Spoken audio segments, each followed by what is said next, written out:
Gerald Mercer didn't wait for his wife to leave the room before he laughed. He stood in their kitchen, the one Evelyn had scrubbed and painted and filled with the smell of bread every Sunday for 31 years. And he laughed at the lawyer like she wasn't standing 3 feet away holding a dishcloth so tight her knuckles had gone white. "She gets the furniture," Gerald said, still grinning. "The old furniture. Whatever's left after the estate settles." The lawyer shifted in his chair. Evelyn didn't move. Because Gerald Mercer wasn't dead.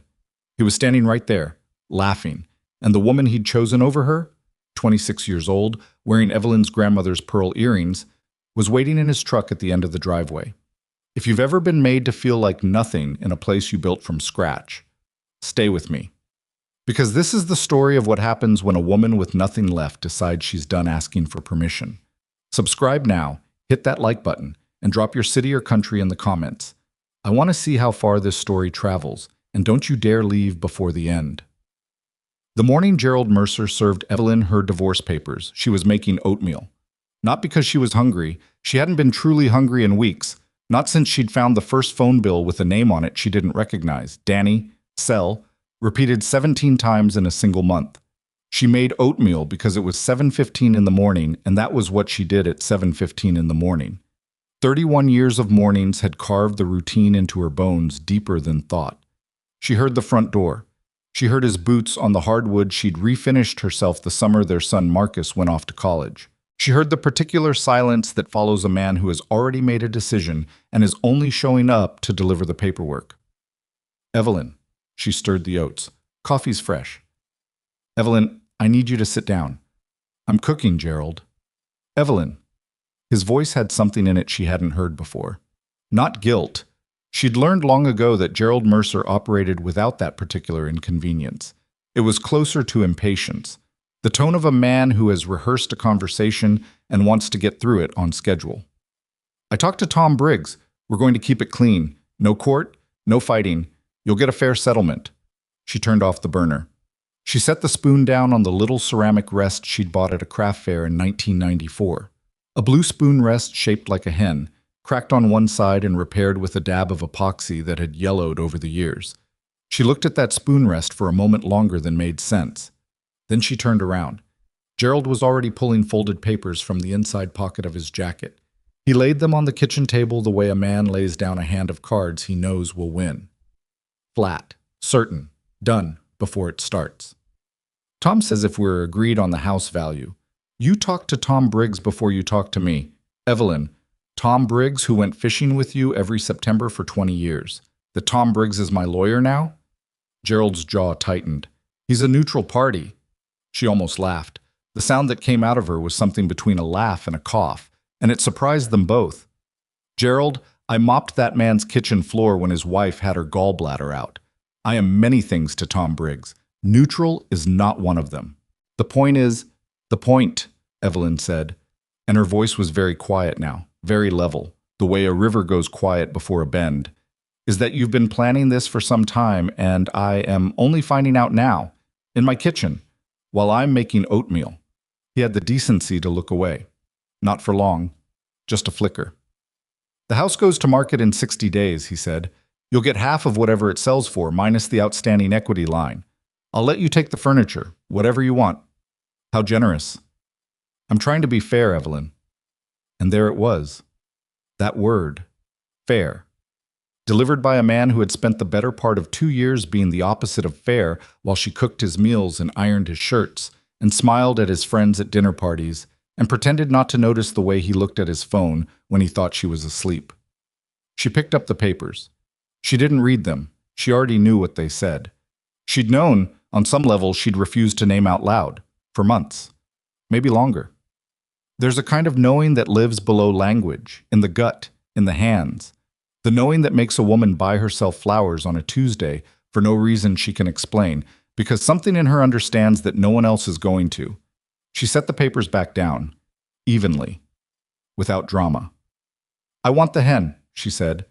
Gerald blinked. "What?" "The spoon rest. The blue hen. I want that." He stared at her. For a moment his face did something complicated. A flicker of something that might have been shame or might have been confusion that she wasn't crying. Then he straightened and said, "Fine, obviously. And I want 3, not 60 days, 90. Tom said, "Tom can wait 90 days. She looked at him directly then, and her eyes were dry and her hands were still, and she was aware of looking, in that moment, like a woman he had severely underestimated for a very long time. "You owe me that much, Gerald. You owe me that at least." He left without the coffee. She sat down at the kitchen table and looked at the papers and the cracked blue hen for a long time. She did not eat the oatmeal. Outside, a truck engine started, and she listened to it back out of the driveway. Her driveway, the one she'd had resurfaced 2 summers ago, the one she'd paid for with money from her mother's estate because Gerald said they didn't have the budget. She listened to the sound of it going away down Collier Road, and she sat in the quiet it left behind. And then she folded her hands in her lap and thought, what now? Well, the 90 days went faster than mercy. Marcus called from Portland when he heard. He was careful with her the way young people are careful with older parents. Not unkind, just painfully, obviously careful, like she was something that might shatter if he used the wrong words. He offered money. She told him no. He offered for her to come stay with him and Renee in Portland. She said she'd think about it. She thought about it for exactly as long as it took to imagine sleeping on a pull-out couch in her son's spare room while his wife made breakfast and tried not to look at her with pity. And then she stopped thinking about it.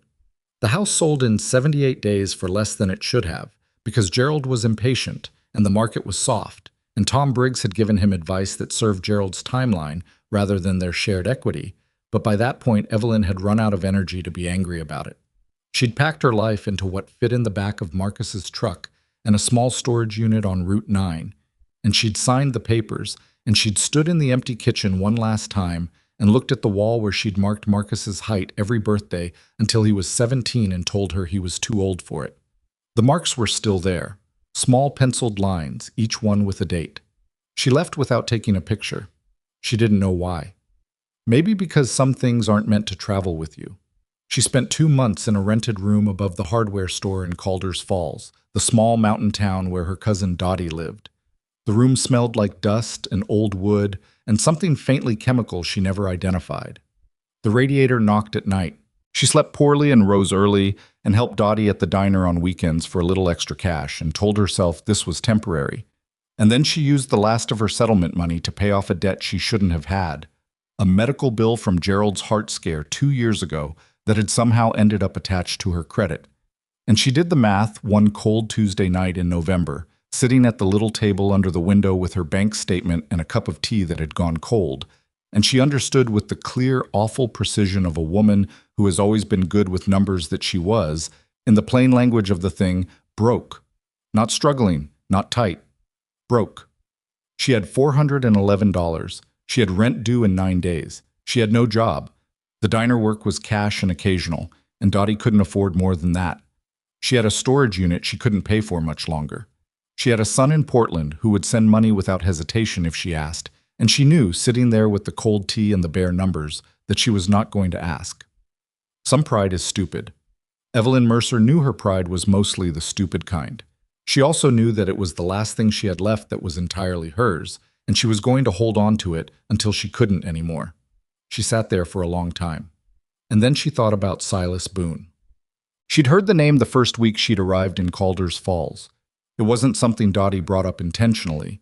It came up the way that kind of name always comes up in a small town, sideways, attached to a warning. A woman at the diner counter, talking to her friend. You go past the ridge trail, you're in Boone's territory. He doesn't take kindly to it.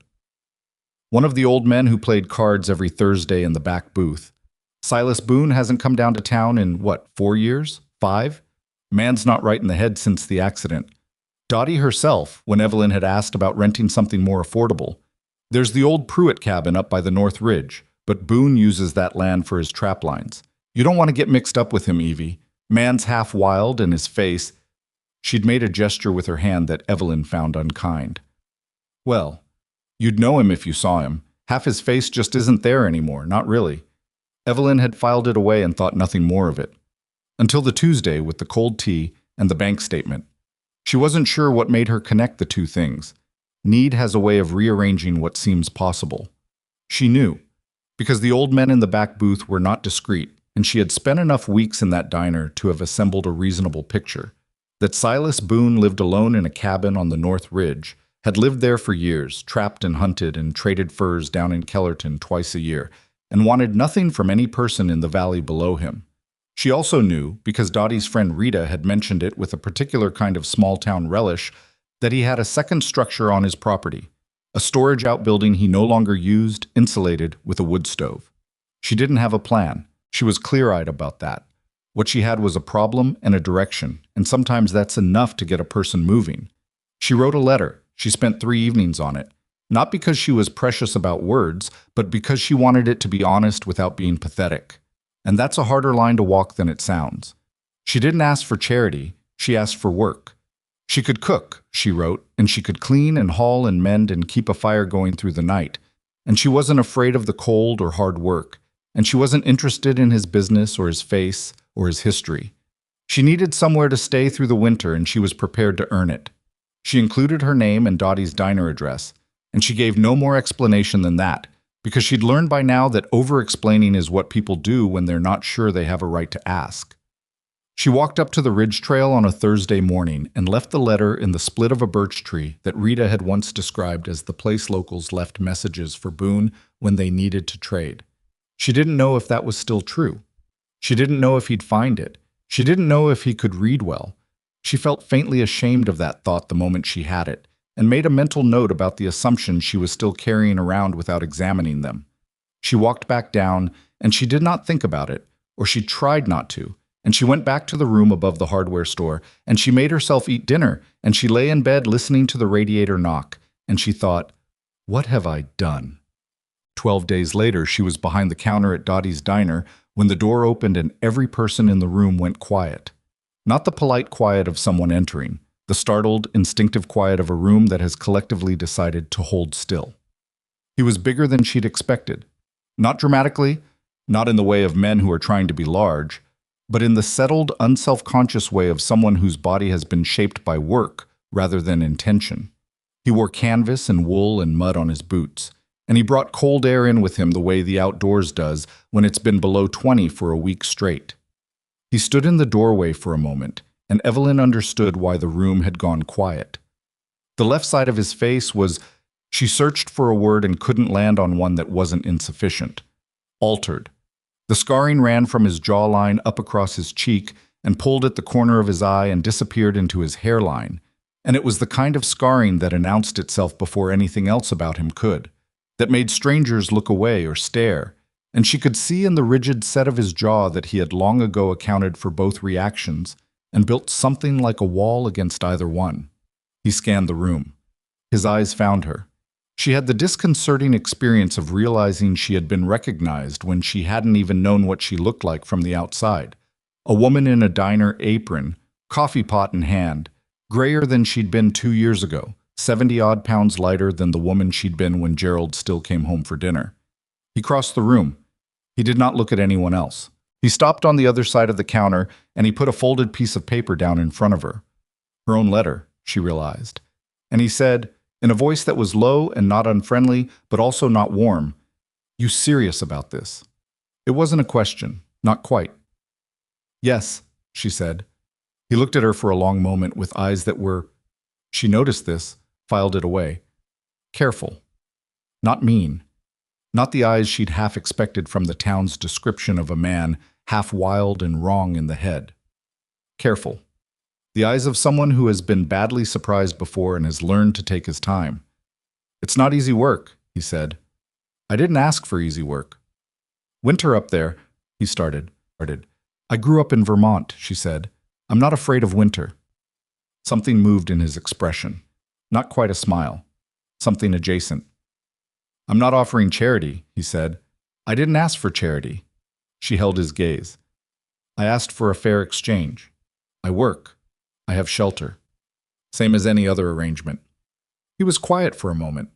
Around them, the diner had attempted to resume its noise, but was doing a very unconvincing job of it.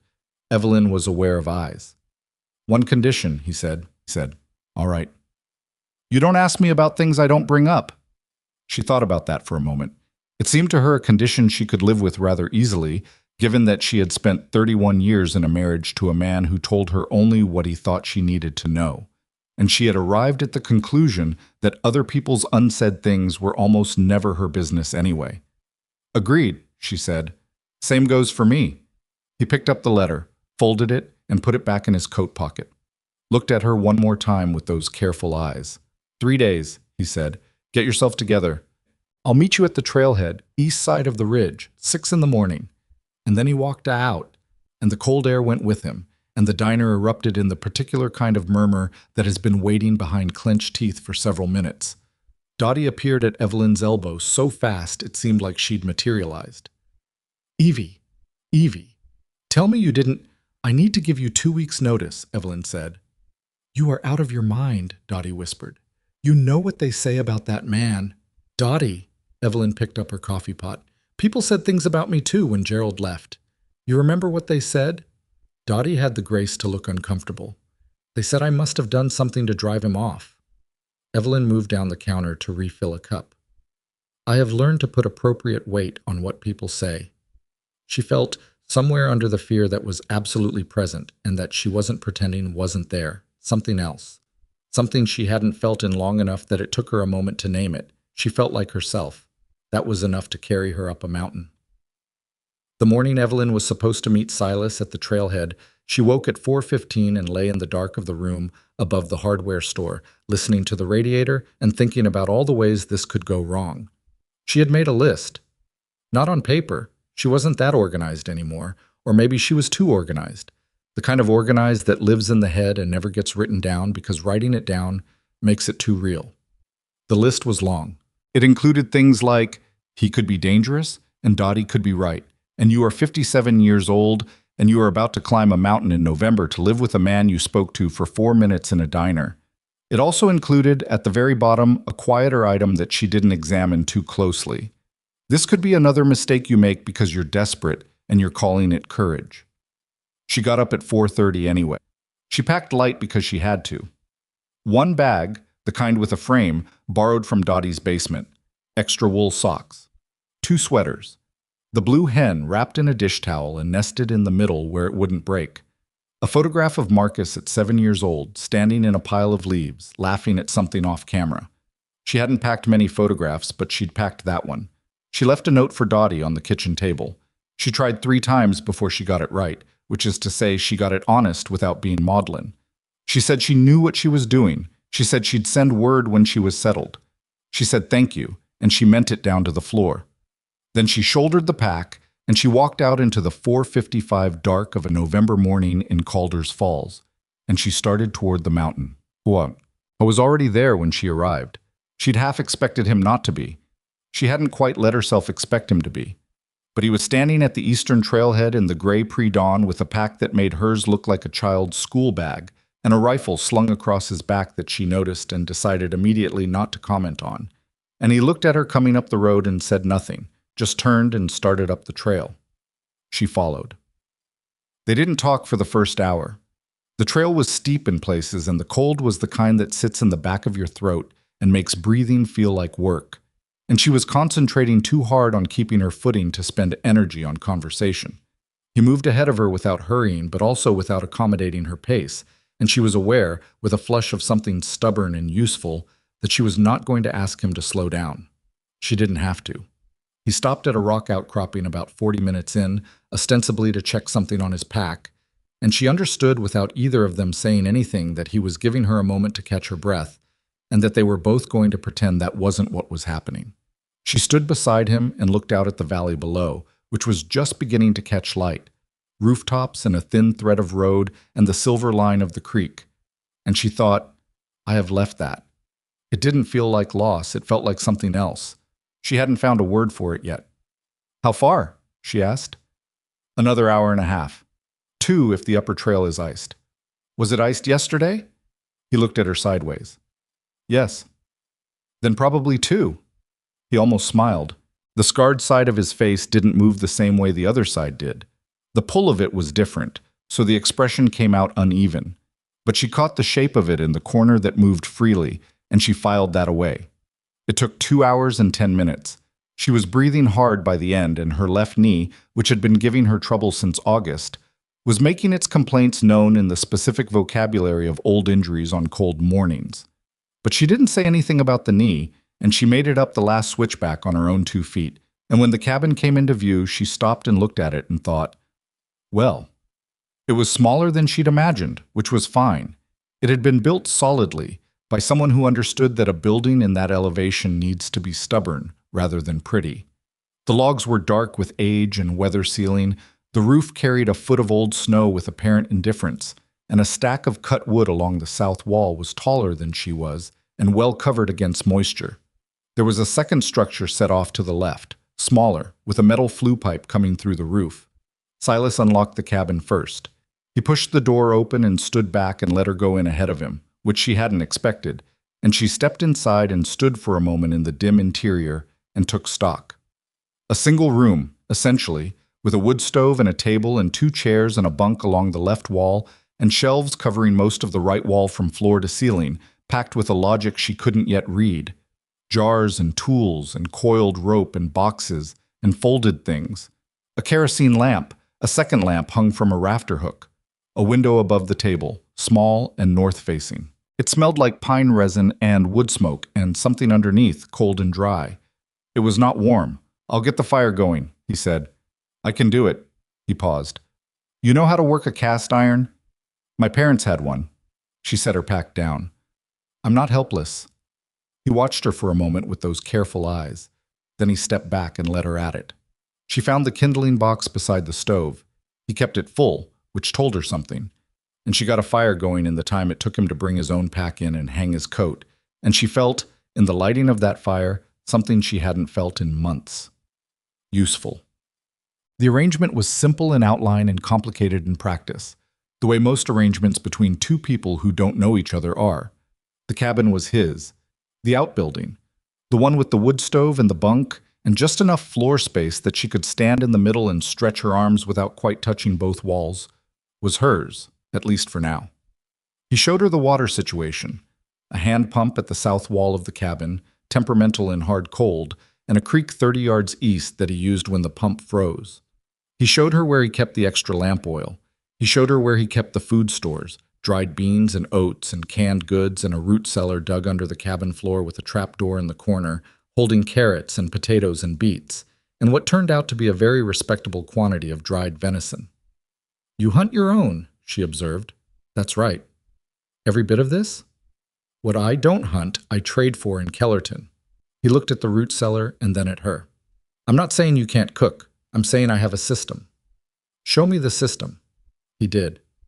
It took 2 days to understand fully, not because it was complex, but because some of it was intuitive to him in ways he hadn't had to explain before. And explaining what you've done alone for years is harder than it sounds. He would start a sentence and stop, not from reluctance, but from the genuine difficulty of translating what his hands knew into words. She learned to ask specific questions.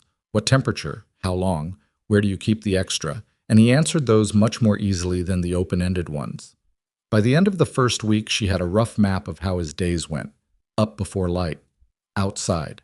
Trap lines checked by mid-morning, sometimes longer if there were animals to deal with. Back to the cabin. Ate something. Not always a full meal, not at any regular time, which she noted without comment. Worked in the afternoon, repairing, building, the ongoing maintenance of a property in a mountain winter. Ate in the evening. Slept early. Did it again. She fit herself in around the edges and then gradually into the spaces, and then, slowly, without announcement, she began changing things. Not dramatically. She wasn't trying to reform anything.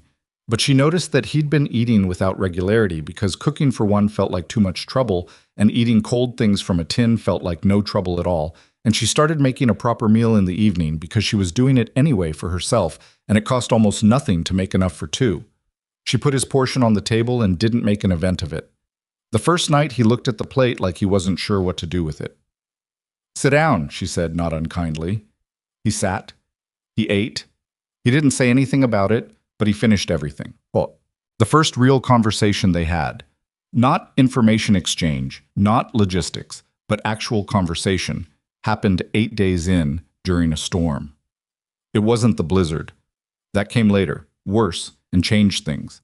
This was an ordinary storm by that mountain's standards, which meant 2 feet of new snow and 18 hours in wind that made the cabin walls creak like something alive, and both of them inside because there was nowhere sensible to go. She was mending a tear in one of his wool shirts. She'd found a sewing kit in the supply shelves and helped herself to it. And he was at the table doing something meticulous with a piece of trapping equipment she didn't recognize. He had the lamp close, and in the lamplight the scarring on his face was very visible, all its texture and history. She had stopped reacting to it by day 3, or rather she'd stopped reacting to it in the way she would have expected herself to. The instinctive flinch that she was ashamed of, but honest enough to acknowledge she'd had the first time. Now it was just part of what his face looked like. He had brown eyes and a jaw that needed shaving every few days, and scarring that ran from his jawline to his hairline, and that was what he looked like. "How long have you been up here?" she asked.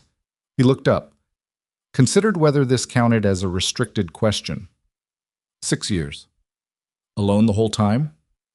Not your business, he said, but without heat. Fair enough. She pulled a knot tight. I've been alone 8 months. I'm not used to it yet. He watched her for a moment. You will be. Is that... She searched for the word. Advice? Or just a statement? Observation. She thought about that. Were you used to people before? The edge of a pause. I worked with people. Before. What kind of work?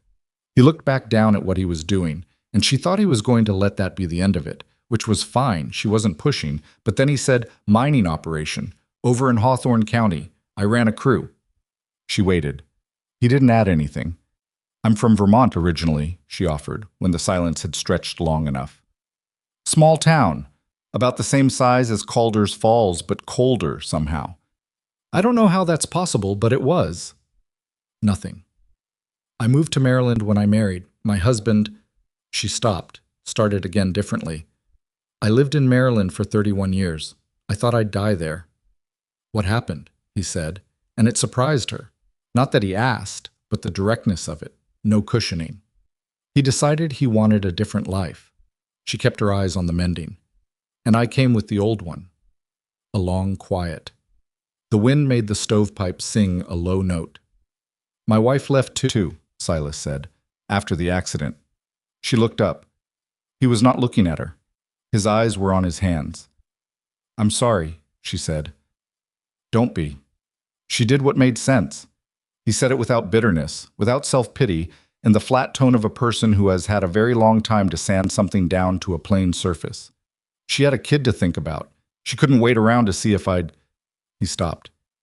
She did what made sense. Evelyn said nothing. She understood, with the instinct of someone who had been through her own particular version of being left, that this was not a moment for words. She went back to the mending. He went back to his work. But something had shifted in the room. Not dramatically, not in any way that could be pointed to and named. Just shifted, the way a floorboard settles after someone walks over it. The blizzard came on the 22nd day.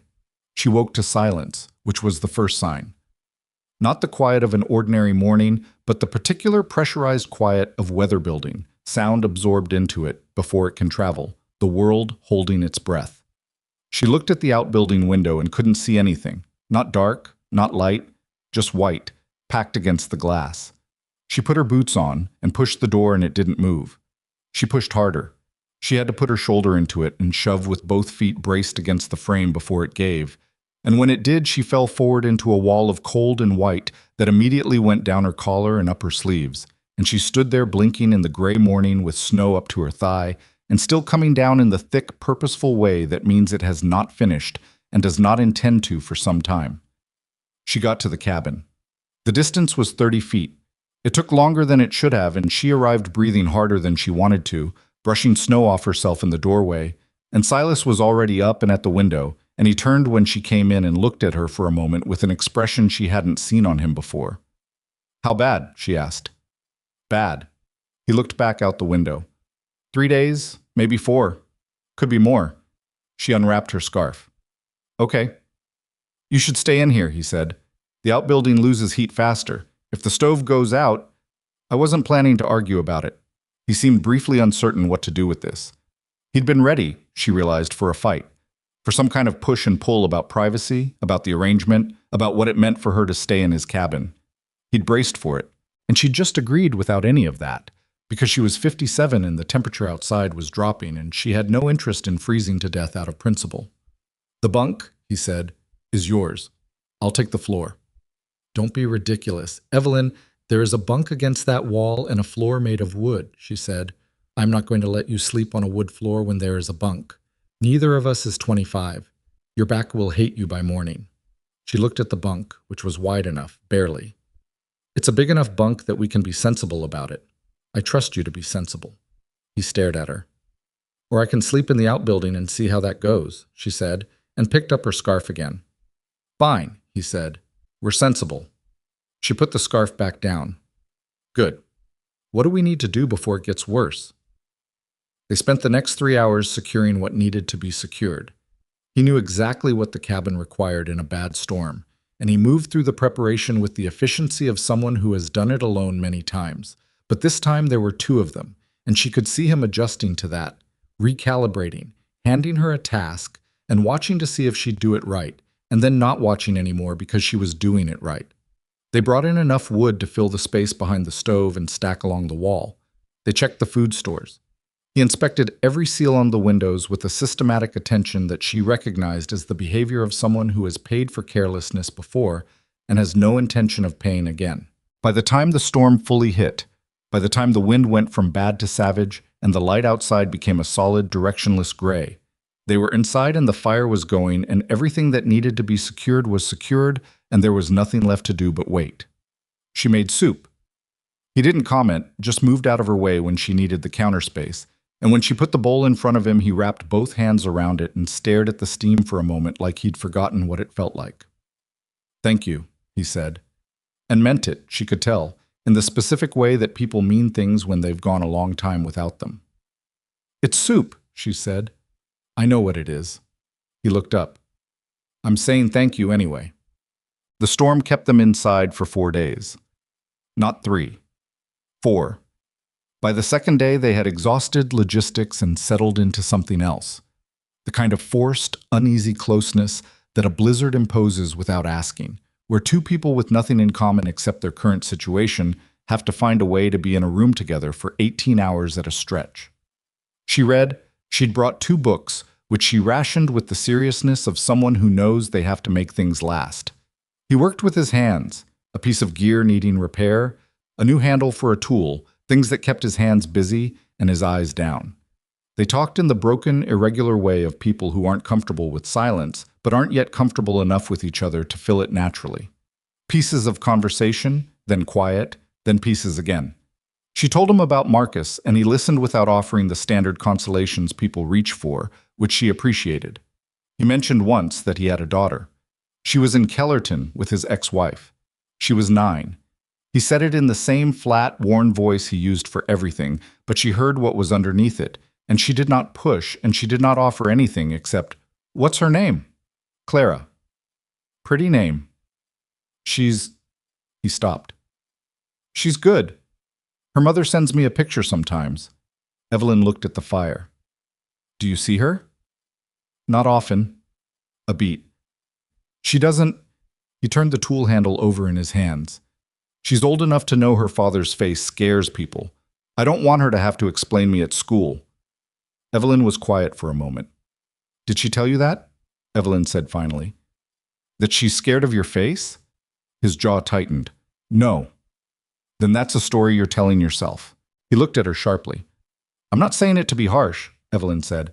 "I'm saying it because I spent 31 years telling myself stories about why I wasn't worth more than I was getting. You recognize the shape of it after a while." He said nothing. She went back to her book. He went back to the tool handle. But after a while, without looking up from what she was working on, he said, "Her favorite color is yellow. She told me in a letter. Her mother helped her write it." Evelyn kept her eyes on her book. "Yellow's a good color for a 9-year-old." "It is," he said, like he'd never thought about it before and was thinking about it now. "Yeah, it is." Outside, the wind ran its full noise against the cabin walls, and the fire spoke in its low, steady voice, and the lamp burned between them, and it was not comfortable exactly, but it was something. Two people in a room in a storm, each one carrying the weight of things they hadn't unpacked in a long time, both of them too stubborn and too tired and too present to look away. That was the second day. On the third day, she found the photograph. She wasn't snooping, she was reorganizing the shelf closest to the wood stove, just straightening, the kind of idle ordering that her hands reached for when her mind was restless. And a small photograph slipped out from between two stacked journals and landed face up on the floor. She picked it up before she knew what she was looking at. A man, before. It took her a full second to understand it was Silas. And the second it took was not because the photograph was unclear, but because the face in it was so completely different in its lack of damage. Younger, yes, but more than that, unmarked, easy, in a way the face she knew was not easy. Caught mid-laugh at something off to the side of the frame, squinting in summer sun. And there was something in that laughing face that was so entirely absent from the man she'd been living beside for 3 weeks that it struck her almost like grief. She heard him behind her. She set the photograph down on the shelf, face up, not trying to hide that she'd seen it. He went still when he saw it. Neither of them spoke for a moment. "That was taken about a month before the accident," he said finally. She didn't turn around. "You look happy." "I was." A long pause. "Stupid, but happy. Those things go together sometimes." She heard him come closer. He picked up the photograph and stood looking at it for a moment, and she watched his face in profile, the right side, undamaged, and saw something pass across it that she couldn't name, something that had the weight and duration of years. "People think I hide up here because of the face," he said, "and that's part of it. But that's not—" He stopped. Put the photograph back between the journals, spine out, like he was putting it away again. "That's not the whole of it." "So what's the rest?" He was quiet for long enough that she thought he wasn't going to answer. Then, "There were 4 men with me when it happened, in the shaft." He turned away from the shelf. 2 of them didn't come out." She turned around. "I was standing in the middle of the room with his hands at his sides and his jaw set in the way she recognized by now as him holding himself still against something that wanted to move." "That wasn't your fault," she said carefully. "Maybe." He looked at her. "Or maybe the charge was set wrong because I was rushing the crew because the foreman was pushing the schedule and I didn't push back hard enough. Maybe it's both things." She held his gaze. "What does maybe mean to you?" He thought about it. He was the kind of man who thought about questions instead of just answering reflexively, which she'd noticed early and respected. "It means I'll never know for certain, and not knowing is—" He stopped. "It's not easier than knowing. People think it would be easier. It isn't." "No," she agreed. "It isn't." The wind hit the west wall hard enough to make the lamp flicker. They both looked at it. The flame straightened again. "I'm sorry," she said, "for the men who didn't come out." "Me too." He said it simply. Every day. She didn't tell him he shouldn't. She didn't tell him to let it go or that they were in a better place or any of the things people say to fill the space where grief lives. She just stood in the room with him and let it be what it was, which was something neither of them could fix, and that was the honest thing. He made the coffee that evening. She hadn't asked him to. He just made it, and he poured a cup for her without asking if she wanted one, and he set it on the table and sat down across from her, and they drank in silence while the storm worked through its third night against the walls of his cabin. And it was the most comfortable Evelyn Mercer had felt in a very long time. It was not happiness, quite, but it was solid. It was real. And after months of things slipping and dissolving and being taken away, solid and real felt like something she could build on. She wrapped both hands around her cup, the way he'd wrapped his hands around the soup bowl that first evening, and she stared at the steam, and she thought, "I am still here. I am still here, and I am warm, and I made it up this mountain on my own 2 feet." The storm broke on the morning of the 4th day, and the silence it left behind was the loudest thing she had heard in weeks. The silence the storm left behind lasted about 3 hours. That was how long it took for the men to come up the ridge. Evelyn heard them before she saw them. Voices carrying in the way sound carries after a heavy snow, crisp and too clear, the way a crack travels across ice. She was outside splitting kindling off the woodpile, which she had started doing without asking permission somewhere around day 12, because the supply ran low in the afternoon and Silas was always on the trap lines then, and she was not going to sit inside waiting. She had gotten reasonably competent at it. Her arms ached for the first hour, and then went past aching into something that was almost rhythmic, almost meditative, and she liked it more than she expected to. She heard the voices and she stopped. 3 men. Coming up the South Trail, which was not the main trail, which meant they knew a second way up or they'd been looking for one. She could see them through the trees. Movement first, dark against all that white, and then shapes, and then details. Heavy coats. One of them carrying something long that she identified with a cold settling in her stomach as a rifle.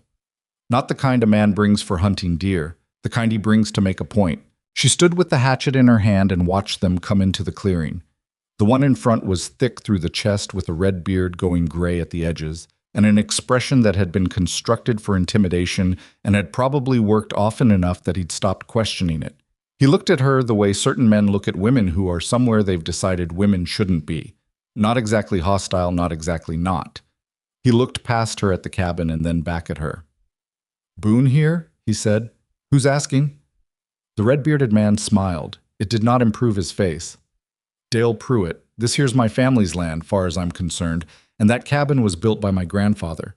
I come to check on things." "Pruitt," she said. She remembered the name. Dottie had mentioned it. The old Pruitt cabin. She kept her voice level. "Mr. Boone isn't here right now." "Isn't he?"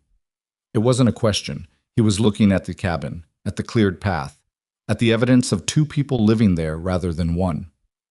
"You his woman?" She felt the hatchet in her hand. "I'm a boarder. I pay rent."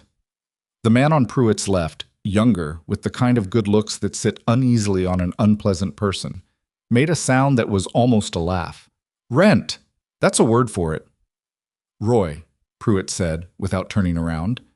The younger man went quiet. Pruitt looked back at Evelyn. "Lady, I don't know what Boone told you about this property, but whatever arrangement you got with him." "The arrangement," said Silas's voice from behind her, and she turned to see him coming around the east corner of the cabin. And she didn't know how long he'd been there or where he'd come from, but his rifle was in his hands and his face was entirely still. "Is not your business, Dale." The clearing went quiet in the particular way of men recalculating. Pruitt turned to face him. To his credit, and she granted him only this much, he didn't flinch at the face. He'd probably seen it before. "Silas." His tone shifted, not softer exactly, but less performed. "I'm not here for trouble." "You came up the South Trail in a group of 3. What exactly would you call that?" "I came to check on my grandfather's cabin." "It's not your grandfather's cabin." Silas walked into the clearing at a pace that covered ground without appearing to hurry. "Your grandfather sold this property in 1987 to Ed Corwin. Ed Corwin left it to his son in 1999. His son sold it to me in 2018, and I have the deed filed in Kellerton. You know that, Dale. You've known it for 6 years, and this is the first time the winter's been bad enough that you thought maybe I couldn't do anything about a visit." Pruitt's jaw worked. "I heard you had a woman up here." "And?" "And people are talking, down in town, about—" He made a gesture that included Evelyn without looking at her directly, which was its own kind of insult. "Arrangements." "People in town," Silas said, "can keep their opinions about my property and my life in their mouths where they belong." The young one, Roy, had been moving. Not dramatically, not with obvious intention, but he drifted to the left while Pruitt was talking, and he was at an angle now that Evelyn didn't like. And she could see that Silas had registered it because the rifle had shifted in a way that looked casual and wasn't. "Roy," she said. He looked at her, surprised to be addressed directly. "Stop where you are," she said. Something flickered across his face, amusement, and under it something meaner. "Pardon me?" "You've been moving left for the last 2 minutes. You can stop now." She held his gaze. "I've been watching." A beat of silence. Then Pruitt made a short, disgusted sound and looked at Roy. "Come on." He looked back at Silas, and the calculation in his eyes was plain to see. What could he take? What would it cost him? Was it worth it? He arrived at an answer. "This isn't done," he said. "Yes, it is," Silas said. "Go home, Dale." They went. Not fast, because going fast would have cost them something in the performance of not being scared. So they went at the careful pace of men who are leaving because they want to, not because they have to. Evelyn watched them until the trees took them, and then she let out a breath that had been held longer than she realized. Silas stood in the clearing for another full minute after they disappeared, watching the tree line. "He'll come back," Evelyn said. "He'll try." Silas looked at her. His eyes went to the hatchet she was still holding. "You going to put that down?" She looked at her hand. She'd forgotten it was there. "It's a very sensible tool to be holding." Something crossed his face. She was starting to understand his expressions. The way amusement on him was never loud, just a slight change in the eyes, a barely there shift. "You spotted Roy moving. He wasn't subtle." "No." A pause. "Most people don't notice things like that when they're nervous." She turned and threw the hatchet into the chopping block with a neat, solid thunk. "I was nervous. Didn't mean I couldn't see." She didn't sleep well that night. Not because of the men, or not only because of the men. Something else was working in her, a restlessness that had been building for days before the confrontation, and had nothing to do with Dale Pruitt and his pointed visit. She lay in the bunk in the dark, listening to Silas's breathing, which had the slow regularity of someone genuinely asleep, and she thought about the photograph between the journals. She thought about two men who hadn't come out of a shaft. She thought about the way his voice had gone when he said, "Maybe," not defensive, not self-pitying, just worn down to the honest surface of it the way stone is worn by years of water. She thought about Gerald Mercer standing in her kitchen laying down papers like a hand of cards. And she tried, as she had been trying for months, to feel something clean about it, anger or grief or righteous indignation, and instead found only the same complicated residue she always found. Not heartbreak, not exactly, but the particular exhaustion of discovering that a thing you'd built your life on was not what you'd thought it was. The marriage hadn't died. It had been revealed. And there was something almost worse about that, about finding out the frame was rotten rather than watching the house burn. She was still awake at 3 a.m. when she heard Silas shift in his sleep and mutter something she couldn't catch, a short broken sound, and then go still again. She looked at the ceiling and thought about what it cost a person to carry guilt for something that might have been their fault and might not have been and would never be certainly either. And she thought that might be the worst kind, the uncertain kind. The kind you can't set down and can't quite pick up either, just drag. She fell asleep somewhere around 4. She woke to the smell of coffee. He had made it before she was up, which was unusual. He was usually out by the time she stirred on the trap lines before light. But the storm had rearranged things. 2 days of work backed up and some priorities shifted. And he was at the table when she came to the door, coffee in front of him, looking at something she couldn't see at first. It was a letter. Or parts of one. 2 sheets of paper, handwritten in the uncertain large print of a child who is still deciding how letters should go. She recognized without needing to be told what she was looking at. He folded it when he heard her. Not guilty, not secretive, just careful. "Clara?" she asked. "Came down with the last supply drop before the storm." He picked up his coffee. "Her mother organized it through the Kellerton store. I pick up mail there when I go." She poured herself a cup and sat across from him. She waited. "She drew a picture," he said. He didn't offer to show her, and she didn't ask. "Yellow house, a dog. She doesn't have a dog, but she wants one." A pause. "She wrote that her teacher says she has good handwriting." "Does she?" He almost smiled. "For 9, yeah." He looked at his coffee. "She asked if she could come see me in the spring." Evelyn wrapped her hands around her cup, said nothing, waited. "She's asked before," he said. "I usually tell her mother it's not, that the mountain isn't the right place for—" He stopped, turned the cup slightly on the table. "I say no." "What are you going to tell her this time?" He was quiet for a long moment. "I don't know." She thought about saying several things. She thought about what Dottie would have said, which would have been cheerful and encouraging and probably exactly wrong. She thought about what Marcus had said to her in Portland when she'd told him she wasn't coming to stay. "Mom, you don't have to be this tough about everything." And how it had been the right instinct and the wrong words. "She asked," Evelyn said. "That means something." He looked up. "Kids that age don't ask for things they're afraid of," she said. "They avoid them. If she's asking, she's not afraid." She held his gaze. "The story you've been telling yourself, about what your face does to her at school, about sparing her. I wonder if that's more about what you're afraid of than what she is." He didn't answer right away. She hadn't expected him to. You might be right, he said finally, low, like it cost him something. You might tell her yes, Evelyn said. See what happens. The trouble with Pruitt's visit was not the visit itself. It was what came after it. Word traveled down the mountain faster than weather, and in Calder's Falls the winter was slow and the diner was warm, and people who have nothing new to discuss will make something out of whatever they have. By the time Evelyn went down the ridge to the Kellerton store 3 weeks later, Silas's supply list in her pocket, her first time off the mountain since she'd climbed it, she walked into a specific quality of attention that told her she had been discussed.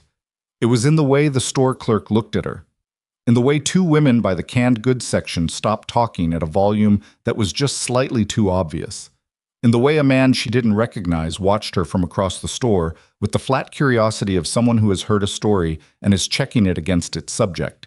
She bought what was on the list. She added 2 things not on the list: a small bag of hard candy and a paperback novel from the rack by the register, because she'd decided she was allowed to make small choices for herself without accounting for them. She paid, and she turned to go and nearly walked into Dale Pruitt. He hadn't come in behind her. He'd been there already, at the end of the counter, talking to a man in a brown jacket, and he turned at the right moment, and they were suddenly close enough that she could see the calculation in his eyes before he arranged his face into something approximating civility. Mrs. He stopped. Didn't know her name. Ma'am. Mr. Pruitt. Doing Boone's errands, he said. The man in the brown jacket was watching. Shopping, she said. People do that. You know, he dropped his voice, which gave the impression of concern while still being audible to the man beside him. People in this town, they worry about a situation like yours. Woman alone up there with a man like... He paused, performing delicacy. There are people who'd help you if you needed it, places you could go. Dottie Ames, for example. She's your kin. Dottie's my cousin, Evelyn said. And I appreciate the concern. I'll let you know if I need help. She paused. I won't need help. His face shifted. The civility developed an edge. Ma'am, Silas Boone is not a stable man. He's been up on that mountain 6 years because he can't function. He functions fine, she said. He runs a property in a mountain winter, which is not easy work. And he does it well, and he keeps to himself and bothers no one. From what I can see, the bothering runs the other direction. She looked at him steadily. Good afternoon, Mr. Pruitt. She walked out. Her hands were shaking by the time she reached the truck she'd borrowed from Dottie, a concession Silas had made to the supply run, grudgingly, without saying so directly, just noting that the truck key was on the hook by the door when she was ready. She sat in the truck for a moment with her hands on the steering wheel and the grocery bags in the passenger seat, and she talked herself level the way she'd learned to do, not talking herself out of what she felt, just down to a place where she could function. The man in the brown jacket had been the sheriff. She hadn't known that then. She found out later from Dottie, who called the following evening on the cabin's satellite phone. Another thing she hadn't known Silas had, filed under the category of things about this man that are more practical than expected, and who delivered the information with the particular mix of fear and relish that Dottie brought to most news. That was Walt Greer you spoke to, Dottie said. He's the county sheriff, Evie. He's the one who can decide if Boone's situation is... There is no situation, Evelyn said. Evie, Dottie, I need you to trust me. I trust you fine. It's him Dottie. She said it quietly, the way she'd said things to Silas when she wanted him to actually hear her rather than just process the words. I know what I'm doing. A long pause. You sound different, Dottie said. Different how? Like yourself, Dottie said, with the uncertain wonder of someone who hasn't been sure for some time where the original thing went. You sound like yourself, Evie. She got sick in January. Not the mountain getting her, not dramatically. She didn't collapse in the snow or fight her way through a storm. She woke one Tuesday with a sore throat she told herself was nothing, worked through a Wednesday that was harder than it should have been, and came down Thursday morning to find the floor of the outbuilding moving in a way she was fairly certain floors were not supposed to move. She made it to the cabin. She remembered that much, putting her coat on, stepping outside, the cold hitting her like something physical. And she remembered the cabin door, and she remembered the floor there being also unreliable. And then she was sitting against the wall, and Silas was crouching in front of her, saying her name with an urgency she hadn't heard from him before. I'm fine, she said. Her voice was wrong. You're burning up, he said, and he put the back of his hand against her forehead with the blunt unself-consciousness of a man who has no patience for pretending, and she felt his hand there, and she felt how hot her own skin was against the coolness of his palm, and she thought, oh, it's a cold, she said. It's a fever. Same thing. Evelyn. He looked at her with those careful eyes, and she was aware, in a detached way, that she didn't have the energy to be stubborn about this. You're going to get into the bunk, and you're going to stay there. She got into the bunk. She stayed there. What followed was 4 days of being comprehensively miserable in the specific way that serious illness is miserable. Not dramatic suffering, but the grinding, unglamorous work of a body fighting something hard. The relentless low-grade wretchedness of high fever, and the complete collapse of any energy that wasn't strictly required for breathing. She slept badly and woke badly, and her chest hurt from coughing, and she had no appetite for the broth that appeared at the edge of the bunk at regular intervals. She ate the broth anyway, because she was not going to lie in Silas Boone's bunk and refuse food like a child. Even at her worst, she held on to that particular piece of herself. She ate the broth, and she said thank you, and she went back to sleep. He stayed in the cabin. He didn't make a production of it. He didn't sit at her bedside with the attentiveness of a caregiver in a story, wringing his hands. He was there the way a reliable thing is there, present, functional, doing what needed doing without commentary. He kept the fire steady. He checked her fever with the back of his hand every few hours with the same directness he did everything. He made the broth, which was better than she would have expected from a man whose meals were, at baseline, extremely utilitarian. When she coughed badly enough that sitting up helped, she would find him awake in the chair by the stove regardless of the hour, not saying anything, just awake. On the second night she was awake at 2 a.m. and miserable and beyond, pretending she wasn't, and she said to the ceiling, "I hate this." "I know," he said from the chair. "I'm not usually—" She stopped, coughed. "I don't get sick much."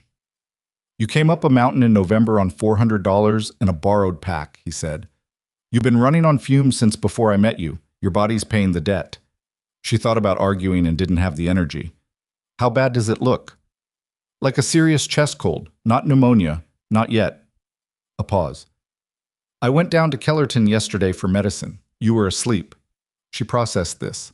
"You went down and came back?" "It's 8 miles. I've done it in worse." She lay in the dark and felt, under the misery, something she didn't quite have a word for. Not gratitude, exactly.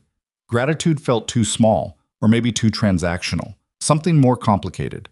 The awareness of being tended to by someone who had no reason to tend to her, who had arranged his life specifically so that he wouldn't have to be responsible for anyone, and who was doing it anyway, methodically, without sentiment, because that was apparently what he did when the thing in front of him needed doing. "Silas," she said, "go to sleep, Evelyn." "I'm going to. She paused. "Thank you. For the medicine." A silence. Then, "You'd have done the same." She thought about that. She would have. She knew she would have, which meant he'd known it too, which meant something about how he saw her that she was too tired to fully examine. "Yeah," she said, "I would." On the 3rd day, the fever broke. She knew it before she was fully conscious. The awful, soaked waking of a fever that has finally given up its position, sheets damp, head clearer than it had been in days, though still not right. The particular gray-white light of a winter morning coming through the window. She lay still for a moment, just cataloging. Fever gone, chest still sore, throat still raw, body weak in the specific way of something that has been through a fight. But the floor of her mind was solid again, and that was enough. She heard him at the stove. "It broke," she said. He turned, looked at her.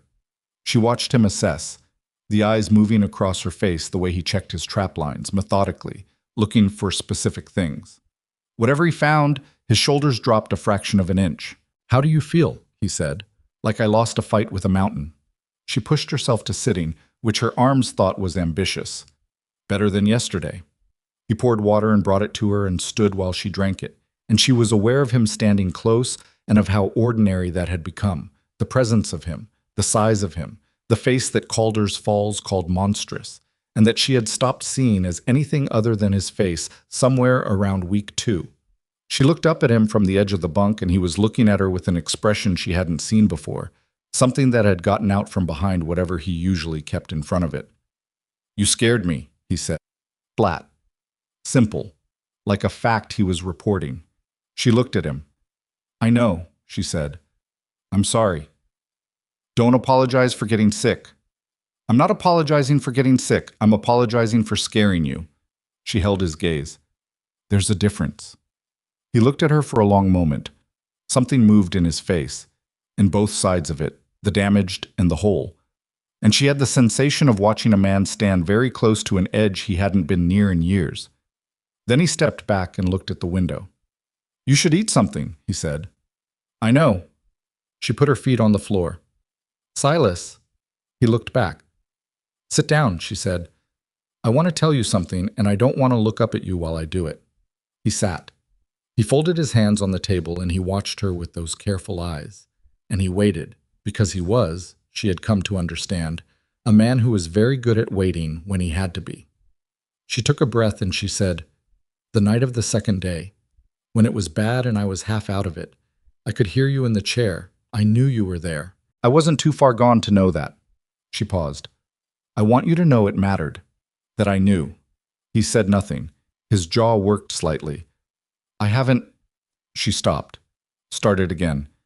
"I have been a long time without someone who just stayed. You understand? Not who fixed anything, not who solved anything. Just stayed." His hands tightened on the table. He looked at the surface of it, and then he looked up at her, and she saw it plainly then. What was behind the careful, what lived back there where the photograph lived, and the letter from Clara lived, and the names of two men who didn't come out of a shaft. "I'm not good at this," he said. The words came out rough. "I should tell you that. I was not good at it even before, with my wife. She'll tell you. I worked too much and I was away too much, and when I was home I was still thinking about the next job." He looked at her directly, which was something he did less often than she'd initially expected from a man who seemed so unapologetic about everything else. "I'm not offering you something good, Evelyn. I want to be clear about that." She thought about Gerald Mercer and his particular brand of self-assurance. She thought about what had been offered to her clearly and what had been obscured. "You sat up in a chair for 3 nights, she said quietly. "That's not—" "Silas." She said it gently. "That's not nothing." He was quiet. "I'm not asking for something good," she said. "I'm not asking for something perfect or easy or uncomplicated. I have tried those words, and they have not described my life." She looked at him steadily, at the full, damaged, ordinary human face of him. "I'm asking for real. That's all I know how to ask for anymore." His hands were still on the table, and she could see the tension in them, the thing he was holding himself back from. He was a man who had built 6 years of distance between himself and exactly this kind of moment, and she could feel the weight of all that distance pressing against the small space between them. "I don't know how to do this anymore," he said. His voice was barely above a murmur. I'm not even sure I know who I am without—" He stopped, looked away. "I had a face before. I had a crew, a wife, a kid at home. And then I had—" He gestured at the cabin, the mountain, the compressed existence of his 6 years. "This. And I am not certain this version of me is someone who ought to—" "I touched your face," she said. He stopped. She hadn't planned to say it. It was the truest thing she had, and it came out before judgment could intercept it. She reached across the small distance of the table, and she put her hand, carefully, against the left side of his face, against the scarred side. And she held it there, and she felt him go absolutely still under her hand the way a frightened animal goes still, not resisting, just stunned. "I touched your face," she said again quietly. "And you know what I thought?" She felt him breathe. "I thought, this is what it looks like to survive something. This is what it looks like on the outside, and he's been carrying it alone." His eyes closed. "You're still handsome to me," she said, and she meant it without performance, without prettiness, the way she meant things now, stripped of what she used to dress them up in. Not in spite of it, not around it. You, the whole of it. He put his hand over hers, just held it there against his face, both their hands, and he breathed, and neither of them said anything for a while. Outside the mountain was white and still and enormous, and inside the cabin the fire burned with its quiet consistency, and two damaged people sat at a small table and held onto something new, like they were both checking to make sure it could bear weight before they trusted it. It wasn't perfect. She wasn't pretending it was. She still had $400 and a broken knee and no plan past the next season. He still had a daughter who sent letters and two dead men in the back of his memory that never fully went away. The town below still had opinions, and Dale Pruitt still had grievances, and the sheriff in his brown jacket had not forgotten the woman in the Kellerton store who had spoken to him with more confidence than people usually brought to Walt Greer. But she was alive. The fever was gone. His hand was warm over hers. Start with, it had to be. And somehow, sitting there in the gray winter morning with her feet still cold from the floor and her chest still aching from 3 days of sickness and his scarred face under her palm, it was. The days after the fever broke had a different quality to them. Not softer, exactly. The mountain didn't get softer. January on that ridge was still January. Still the kind of cold that found every gap in your clothing and reminded you that the wilderness had no particular opinion about whether you survived it. The work was still the work. The trap line still needed checking. The wood still needed splitting. The water pump still froze twice a week and had to be coaxed back to function with hot water and patience and language that Evelyn pretended not to hear. But something between them had shifted in the way that things shift when two people have seen each other at their worst and neither one ran. She had been sick and frightened and stripped of the competence she'd been quietly using to justify her presence there. He had sat in a chair for 3 nights and then told her the truth about what he was afraid of. Those things don't unhappen. You can't go back to being careful strangers after that, even if you wanted to. She didn't want to. She didn't think he did either, though he expressed this in the way he expressed most things, obliquely, through action rather than statement. He started leaving coffee made before she was up, which he hadn't done before.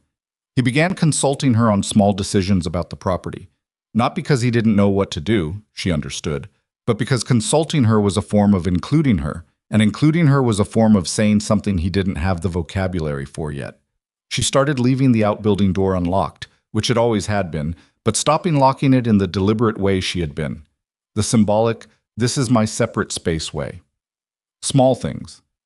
The kind that wouldn't mean anything to anyone watching, but meant everything to the two people doing them. They were 2 weeks past the fever when Silas told her the rest of the story about the accident. Not the version he'd given her during the blizzard, the compressed, factual version, the one that covered the outline without going inside it. The real version. She didn't ask for it.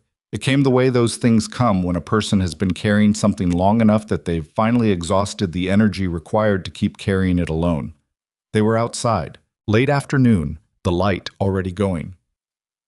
Amber and sideways, the way winter light does in the mountains, the air cold and still. She'd been helping him reset a section of fence that had come down under the snow weight, holding the posts while he drove them, and they were working in the easy quiet they'd built over months when he stopped between one post and the next and looked out at the tree line. She waited.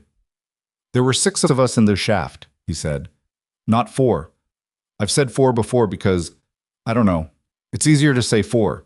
6 feels like more to account for. She kept hold of the post she was holding. Let him go. The charge was the foreman's decision, Frank Odell. He'd been pushing the timeline for 3 weeks because the company was behind on delivery, and Frank wanted his bonus, and there was pressure from above, always pressure from above. And I was 38 years old, and I had a crew that trusted me, and a boss who signed my checks, and I kept thinking someone higher up the chain would step in. He paused. Nobody stepped in. When did you know something was wrong? When I smelled it. He looked at her. Before the detonation. There's a smell. You learn it, you work underground long enough. Gas, or the wrong kind of dust concentration, or something in the rock that shouldn't be exposed. I smelled it, and I told Frank, and Frank said I was being cautious, and we had a schedule. His jaw tightened. I should have pulled the crew, right then. I had the authority to pull the crew on safety grounds, and I did not do it because Frank Odell had been running operations for 20 years, and I had been running a crew for 3, and I second-guessed what my own nose was telling me. Silas, let me finish. She let him finish. The charge went at 2:40 in the afternoon. The 2 men closest to the blast point, Denny Marsh and a kid named Will Souther, who was 22 years old and had been on the crew for 4 months. They didn't have a chance. The rest of us, he gestured at his face. Some of us came out different than we went in, but we came out. He picked up the fence post. Denny had 3 kids. Will had just gotten engaged. She held the next post in place while he drove it. Her hands were steady. The company settled, he said. Frank got his wrist slapped. There was an investigation that went on long enough that everyone lost interest in it. Negligence was found on the part of the foreman and the company, not on mine. He drove the post home with 2 more blows. Not legally. But you've been sentencing yourself anyway, she said. Not accusing, just naming the thing. He didn't answer that immediately. He moved to the next post. She moved with him. Denny's wife sent me a letter, he said. After. She didn't blame me. She said she knew it wasn't my call. He stopped, set the driver down. I've read that letter probably 200 times, and I cannot make it do what I need it to do. What do you need it to do? He looked at her. Make me feel like it's true. She thought about that for a moment, about the specific impossibility of being absolved by someone whose absolution you can't quite believe you deserve, about all the ways a person can be told something is not their fault, and still, in the machinery of themselves, run a different calculation. You know what I keep thinking about? She said. Gerald, my ex-husband. She watched his face for the slight shift that the name always produced. Not jealousy, she didn't think. More like the careful alertness of someone waiting for information. I spent a long time trying to figure out what I did wrong. Going back over 31 years looking for the moments where I was insufficient, where I was too much or not enough. Trying to locate the precise fault that explained why he chose someone else. Did you find it? No. She picked up a length of wire. Because it wasn't there. But I kept looking anyway because the alternative was accepting that I had done my best and it still hadn't been enough. And that felt worse somehow. That felt like more of a loss. She wrapped the wire around the post with the efficiency she'd learned over months.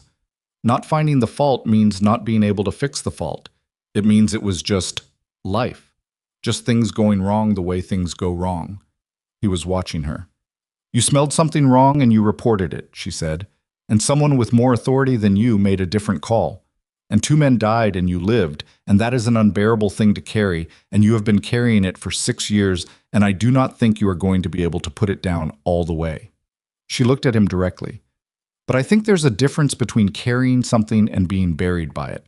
And I think you have been buried by it up on this mountain in a way that serves nobody but.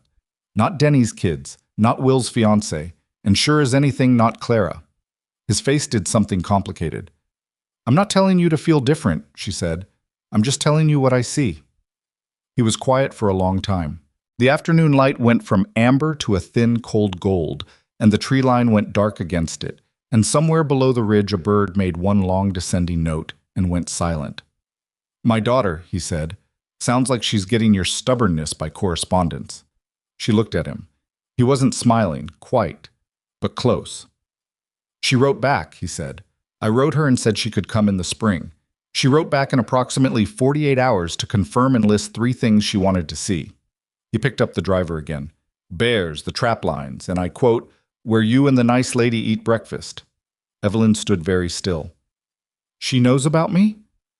Her mother told her I wasn't alone up here anymore. A pause. Maura, my ex-wife, she seemed, he chose the word carefully, relieved. She didn't know what to do with the warmth that moved through her chest at that, so she did what she usually did with things she didn't know how to hold yet. She filed it away carefully and went back to the fence. February came in mean, not stormy mean, that kind of mean they could manage. This was the cold, dry, grinding mean of a winter that has settled in for the long game, temperatures dropping to ranges where the inside of your nose froze when you breathed, and any exposed skin made its objections known within minutes. The kind of cold that didn't stop long enough for the body to remember what warmth felt like. She added a second underlayer and wore her hat to bed, and stopped complaining even internally, because complaining required energy she needed elsewhere. It was in this cold that Dale Pruitt made his second move. She found out about it the way she found out about most things from the valley. Dottie, on the satellite phone, voice pitched at the frequency of someone delivering news they're not sure how to deliver. I need you to know something, and I need you to not panic. Dottie. Walt Greer got a formal complaint. Evelyn sat down. About Silas. About the situation. Pruitt went to the county office in Kellerton and filed a complaint saying that you were being held up there against your will and that Boone was a danger to the public and Dottie stopped. Evie, he said some ugly things about Boone's mental state, about what a man in his condition might be capable of. She was quiet for a moment. Outside the window, the cold sat against the glass like a white wall. Who signed the complaint? Pruitt. And two others. I don't know who. Roy, she said. Probably Roy and whoever else Pruitt could get to put their name on paper. Walt has to respond to a formal complaint, Evie. That's the law. He's going to have to come up there and… When? I don't know. Soon, Dottie said. Couple weeks, maybe. He has to organize… Dottie. She kept her voice even. Okay, thank you for telling me. Evie, please, come down. Come stay with me until… No, she said. Thank you. I'll talk to you soon. She sat with the phone in her hand for a moment after she hung up. She thought about the look on Walt Greer's face in the Kellerton store, that flat assessment of her, and she thought about Dale Pruitt in his grandfather's rights that weren't actually his rights, and his entitled, aggrieved certainty that the world owed him whatever he'd decided it did, and she felt something sharp and clean come up through the complicated grief and exhaustion that had been her primary weather for the better part of a year. She was angry. Clearly, cleanly, productively angry. It felt like something she'd been looking for. She told Silas that evening. He was quieter about it than she expected. She'd been half braced for him to go hard and contain the way he went when he was furious. The jaw set, the still hands, the economy of movement that meant he was managing something large. But he was just quiet. He looked at his coffee and he was quiet. And when he finally spoke, he said, Pruitt's going to say whatever he has to say to get back on this property. The complaint is just a tool. I know that. Walt Greer isn't a bad man, he said. He's a man who doesn't like problems. If Pruitt gives him enough paperwork, he'll have to come up here and do something, even if he doesn't believe the complaint. Then we make sure he sees what's actually here, Evelyn said. Silas looked at her. What does that mean? It means we don't hide and we don't apologize and we don't let Dale Pruitt define what this is before anyone gets here to see for themselves. She met his eyes. We're two adults living on property you own legally, doing nothing wrong. That's the truth. We just have to be standing in it when they arrive. He held her gaze. You're not afraid. I didn't say that. She wrapped her hands around her cup. I said we have to stand in it. Those aren't the same thing. He looked at her for a long moment with the full weight of whatever he was thinking, and then he nodded once, the kind of nod that means something. They came on a Thursday morning in the first week of March. She heard them long before she saw them. More people this time, more noise on the trail, the sound of more than 3 men working their way up through the snow. She was at the woodpile, and she stopped and she counted the sounds, and she estimated 5 or 6, and she set down the hatchet, deliberately, without hurry, because she was not going to be found holding it, and she went to the cabin door and knocked twice, which was the signal they'd worked out. Silas came out. He had the rifle, and she looked at it, and he looked at her looking at it, and he went back inside and came out without it, which she knew cost him something, and she appreciated it without saying so. They stood together in front of the cabin, and they waited. Walt Greer came first into the clearing. Brown jacket, a badge she could see from 20 feet, the expression of a man who has been handed a task. He's not fully convinced is legitimate, but is required to perform anyway. Behind him came 2 men with deputy badges, and behind them, she felt Silas go tight beside her, Dale Pruitt and Roy, and a 3rd man she didn't recognize. And behind them, which she had not expected, which made her chest do something sharp and complicated. Dottie. Her cousin Dottie in her good winter coat, picking her way through the snow with her chin up, arriving at the edge of the clearing and stopping there and catching Evelyn's eye with a look that said, I know I worried you, but I could not stay down there and do nothing. Evelyn looked at her for one moment and felt, under everything else, a surge of love for the woman so specific and sudden it almost undid her. Then she looked back at Walt Greer. Sheriff, she said. Greer stopped in front of them. He looked at Silas, then at her, then at the cabin, and then back at Silas with the careful expression of a man taking inventory. Silas, he said, been a while. It has, Silas said. You know why I'm here. I know why Pruitt sent you. Greer's jaw moved slightly.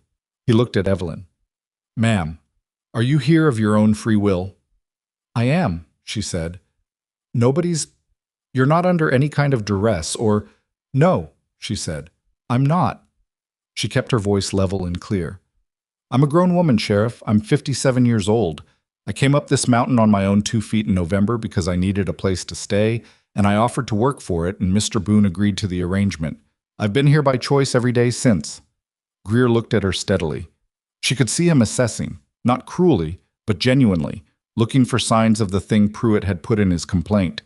He was doing his job, she understood. She didn't resent him for it.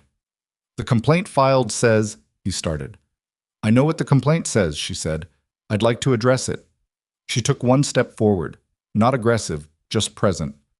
Dale Pruitt wants this property. He's wanted it for 6 years and hasn't been able to get it through legitimate means because Mr. Boone holds a legal deed that was filed properly in this county. So he's doing this instead. He is using your office and your time and 2 deputy badges and the suggestion that a woman isn't capable of making her own decisions as a way to accomplish what property law wouldn't let him accomplish. She looked past Greer to where Pruitt was standing. And I would like that to be said clearly, with all of you here to hear it. Pruitt's red-bearded face had gone through several expressions during this. He arrived at contempt. Lady, I don't know what Boone's told you, but he hasn't told me anything about you, she said. I came to my own conclusions. It didn't take long. Ma'am. Greer, refocusing. I still need to. You need to determine whether there's a victim here, she said. There isn't, but you're welcome to come inside and see how we live and ask me anything you need to ask. She looked at him directly. And I'd ask that you do that without Mr. Pruitt on the property, because Mr. Pruitt is not a law enforcement officer, and his presence here is. She searched for the right word, the word that was accurate without being inflammatory. Not official. Greer blinked. Silas said nothing. She could feel him beside her, the quality of his silence, and it was not the silence of a man who had been silenced. It was the silence of a man who had decided to let something play out, and was watching with something she identified in her peripheral vision as something close to wonder. Pruitt, Greer said without turning around, you and Roy wait by the trail. Walt, I know what you filed. Something in Greer's tone had shifted, not dramatically, but enough. The tone of a man who has seen the shape of something and revised his position on it. Wait by the trail. A long, heavy pause. Then Pruitt walked back toward the tree line. Roy followed. The third man, after a moment of failing to catch anyone's eye, went after them. Greer looked at Evelyn and then at Silas. Can I come inside? Coffee's on, Silas said. Okay. Walt Greer sat in his cabin for 40 minutes. He drank the coffee she poured him, and he looked around the space. The organized shelves, the clean surfaces, the bunk with its folded blanket, the wood stove burning steadily, the blue ceramic hen on the shelf above the counter that she'd placed there on day 1 and that had stayed. He asked her questions, and she answered them. He asked Silas questions, and Silas answered them, briefly, accurately, without either aggression or apology. When Greer asked how long Silas had held the property deed, Silas opened a drawer and produced the document without being asked twice, which seemed to make an impression. Near the end, Greer said quietly, to no one in particular, the complaint described a dangerous situation. I know what it described, Evelyn said. I'm not agreeing with it, Greer said. I'm observing. He looked at her. Mrs. Mercer, you understand that once I leave here today, I can't, if something were to... I understand that I'm responsible for my own decisions, she said. I have been my whole life, even when other people were pretending otherwise. Greer looked at her for a moment. He had, she thought, a decent face, not a complicated one, just a face that was doing its job, and she didn't need him to be more than that. He stood. He picked up his hat. He looked at Silas and said, The deed's in order. Yes, Silas said. Property line runs to the eastern marker. As surveyed in 2018, on file. Greer nodded. I'll note in my report that the complaint appears unfounded and that both parties are residing here voluntarily. He paused at the door. Dale Pruitt's got a long memory. So do I, Silas said. Greer looked at him, looked at her. He put his hat on. Stay warm, he said, and stepped outside. She went to the window and watched him cross the clearing to where his deputies waited, and watched the exchange. Brief, Greer doing the talking, the deputies listening, and then all three of them starting back down the trail. Pruitt moved to intercept Greer, and there was a conversation she couldn't hear through the glass, and she watched Pruitt's body language go from aggressive to frustrated to something that looked, at a distance, like the specific expression of a man who has spent his leverage and gotten nothing for it. Then Pruitt looked up at the cabin window. He looked directly at her, or near enough. She didn't step back from the window. She stood there and looked back at him without expression, and after a moment he turned and went down the trail, and she stood at the window until the last of them were gone into the trees. The clearing was empty, just snow and the afternoon light going sideways and the sound of the mountain doing what it always did, which was continue regardless. She felt Silas come up behind her, not touching, just present, the warmth of him close. "He'll try again," Silas said. "He'll try something different," she said. "That specific angle won't work anymore. Greer's seen it now." She exhaled. "He might go at the deed, claim some procedural irregularity in the 2018 sale." "Let him. It's clean." "I know." She turned from the window. He was closer than she'd realized, and she didn't step back. "You didn't say much out there." He looked at her steadily. "You had it. I needed you to be standing there. I was standing there. I know." She held his gaze. "That's what I mean." Something in his face went through its complicated adjustment. The way his expressions moved, she'd come to understand, through the damage rather than despite it, the scarred side slower but not absent, both sides of him arriving eventually at the same place. What arrived on his face now was something she had seen only glimpses of before. Not happiness, quite. Something older and quieter than happiness. The expression of a man who has been outside in the cold for a very long time and has just stepped inside. "Dottie's still out there," he said. She'd forgotten. She turned and looked out the window, and there was Dottie at the edge of the clearing, doing an extremely unconvincing performance of examining a snow-covered fence post. Evelyn went to the door and opened it. "Dottie, come in out of the cold." Dottie looked up with the expression of a woman who has been caught but is prepared to brazen it out. She came across the clearing with her chin up and her good coat doing its best work and stepped inside and looked around the cabin with wide eyes that she was making an effort to keep politely neutral. "Coffee," Silas said, already at the stove. Dottie looked at him. He had his back to her, pouring. She looked at Evelyn. Her eyes were doing several things at once. "Sit down, Dottie," Evelyn said, and pulled out the chair across from hers. Dottie sat. She accepted the coffee when Silas set it in front of her, and she said thank you, in a voice that was slightly more uncertain than her normal one, which was something, coming from Dottie. She wrapped her hands around the mug, and she looked at her cousin and she said very quietly, "You're all right." "I'm all right," Evelyn said. "You look—" Dottie stopped, tried again. "You look like you." Evelyn smiled. It was not a complicated smile, and it was not a pretty one, probably. She was tired, and she'd been standing out in the cold, and she had just spent 40 minutes being assessed by a county sheriff. But it was genuine, and Dottie had known her long enough to know the difference. "I know," she said. Dottie looked at Silas, who had settled in the third chair with his coffee and was doing a reasonable impression of a man who was giving them space while being 4 feet away. She looked at the cabin, at the blue hen on the shelf, at the 2 coffee cups that had been on the table before Greer arrived, the familiar placement of them, not side by side but across from each other, which told its own small story about how evenings went up here. "Well," Dottie said, in a tone that held about 12 different things at once. She took a sip of her coffee. "This is good coffee." "I make it strong," Silas said. "Good." Dottie nodded and took another sip, and did not say anything else for a moment, which for Dottie was practically a spiritual event. Outside, the light was going. The mountain settled into its evening wait, the temperature dropping with the mechanical certainty of altitude and season. Inside, the stove burned and the coffee was hot, and Dottie was there, being convinced of something she hadn't been sure she believed. And Evelyn sat in the cabin that had become, somewhere in the months between November and now, something she thought of without quite meaning to as home. And she felt the day settling into her bones.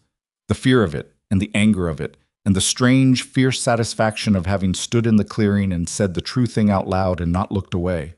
She thought about Pruitt's face in the tree line. She thought about Walt Greer's small nod when he left. She thought about what Silas had said. "You had it." And the way he'd been standing beside her, solid as the mountain itself, not directing, not performing, just there. She had not been alone in a long time. She was realizing, in pieces, how much of her life before had been a particular kind of lonely, the kind you can maintain indefinitely because it's surrounded by the noise of other people, by routines and obligations, and someone else's needs taking up the space where your own ought to be. She had been lonely inside a marriage for years before the marriage ended, and she had not had the word for it then, and she had it now. She was not lonely here. She was tired, and she was 57 and her knee hurt, and she had no money, and a man in the valley below who wanted to make her life difficult. But she was not lonely. The lamp came on when the daylight finally gave up. Dottie stayed for supper. She ate what Evelyn made, a venison stew that Silas had started skeptical of, and Evelyn had made her way, with dried herbs from the supply store and the last of the winter carrots from the root cellar.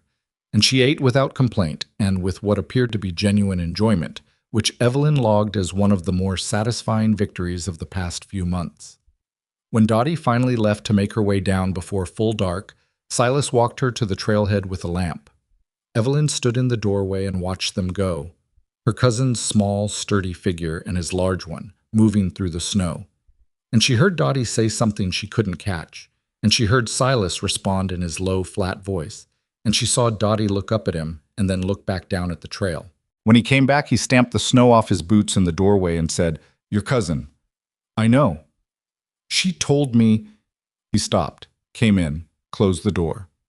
He was looking at the floor for a moment, and then he looked up. "She said thank you for taking care of you." Evelyn looked at him. "What did you say?" "I said she had it backwards." She held his gaze across the small, warm space of the cabin, this place they had built into something real out of almost nothing, and she thought about what backwards looked like, and what right way round looked like, and how hard it was sometimes to tell the difference from inside the middle of a thing. "No," she said. "You both got it right." He looked at her for a moment, then he went to the stove to check the fire, because there was always something that needed doing, and she let him, because she understood by now that caring for things was how he said certain things that he hadn't found the words for yet, and she was patient, and they had time, and the mountain was very still outside, and that was enough. March left the way it came, mean and slow and without apology. But something was different in the leaving of it. The snow began pulling back from the southern exposures first, the way it always did at that elevation, revealing ground that was dark and soft and smelling of things that had been frozen and were beginning again. The creek ran louder. The birds came back in pieces, one species at a time, and Evelyn marked each one without quite meaning to. The first junco, the first nuthatch working the bark of the big pine east of the cabin. Because winter on that mountain had made her attentive to small returns in a way her old life never had. The deed challenge came in late March, which was earlier than she'd expected and exactly as petty as she'd anticipated. Silas got the letter from the county recorder's office on a Tuesday when he went down to Kellerton for supplies. He read it at the store counter, and he brought it back up the mountain, and he set it on the table without a word, and she read it while he put the supplies away. The language was formal and dense, and took 3 paragraphs to say what could have been said in one sentence: that a question had been raised regarding the chain of title on the property, specifically a gap in recorded transfer between the original Pruitt family holdings and the 2007 conveyance to Edward Corwin, and that a hearing had been scheduled at the county office in Kellerton on April the 9th. She set the letter down. "He found a procedural gap." "There isn't one." Silas put a tin of coffee on the shelf. "Corwin bought it from the estate, not directly from the Pruitts. There's an intermediate deed from 1994. It's on record. I've seen it." "Then why does the letter say there's a gap?" "Because Pruitt found someone at the recorder's office to look at the index wrong." He turned around. His face was level, but his hands were doing the thing they did when he was controlling something. Very still, deliberately still, which meant they wanted to be moving. "It'll get thrown out, but it means showing up at a hearing and spending half a day in Kellerton sitting across from Dale Pruitt while a county clerk reads documents." She looked at the letter again. April 9th. 5 weeks. She thought about it. She thought about Pruitt's face in the tree line and the calculation she'd seen there and what that calculation was actually built on. Not any legitimate claim, not any real grievance, just the specific grinding persistence of a man who believed that if he kept pushing long enough, the thing he wanted would eventually stop being able to resist. She had known men like that. She had been married to a version of one, though Gerald's version was quieter, more domestic in its operation. The mechanism was the same: keep the pressure on and wait for exhaustion. She thought, not this time. I want to go with you, she said. Silas looked at her. Evelyn, I'm not asking to argue your case. You don't need me to argue your case. You have the documents. She met his eyes. I'm asking to be in the room, that's all. He held her gaze for a long moment. He had gotten better at this, at being held in someone's gaze without looking away, or maybe she had always been able to see what he was thinking, and it had just taken time for them both to stop being uncomfortable with that. Why? Because I've been hiding up here, she said, and saying it out loud felt like something coming loose. Not because you asked me to, not because I had to, because it was easier than going back down there and being looked at and thought about and whispered over. She looked at the window, at the distance beyond it, the valley she hadn't really faced since November. I'm done letting Dale Pruitt have that. He was quiet for a moment. Then, the hearing's at 10 in the morning. I know, she said. I'll be ready. The night before the hearing, she couldn't sleep. She lay in the cabin. She'd been sleeping in the cabin since January, in the bunk, and he'd been in the chair initially, and then in a bedroll, and then over weeks, and without a formal negotiation, in the bunk as well. The two of them fitting into that space with the practical, unsentimental logic of people who have been too cold and too tired to perform modesty. And she stared at the ceiling and listened to him breathe and thought about what she was going to walk into in the morning. She thought about who she had been when she walked into the diner in Calder's Falls the first week after arriving. The woman who held herself carefully, who measured what she said, who had the habitual smallness of someone who'd spent decades making herself easier to live with. She thought about the moment in the diner when she'd handed Gerald's papers back and looked out the window at his truck and thought, what now? She'd thought it like a question with no answer. She thought now that it had been an answer all along, just not one she could read yet. Silas was awake. She could tell by his breathing. You're not sleeping, she said to the ceiling. Neither are you, he said. A pause. Are you worried about the hearing? She asked. No. A beat.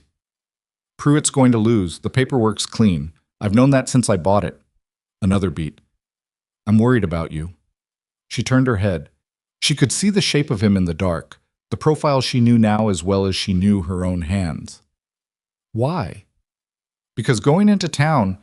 He stopped, started again. People have been talking about you for months. Some of it's unkind.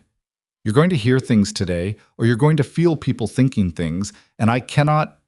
He stopped again. She heard the frustration in it, the specific frustration of a man who is very articulate in action and less so in statement. I can't make that not happen. She was quiet for a moment.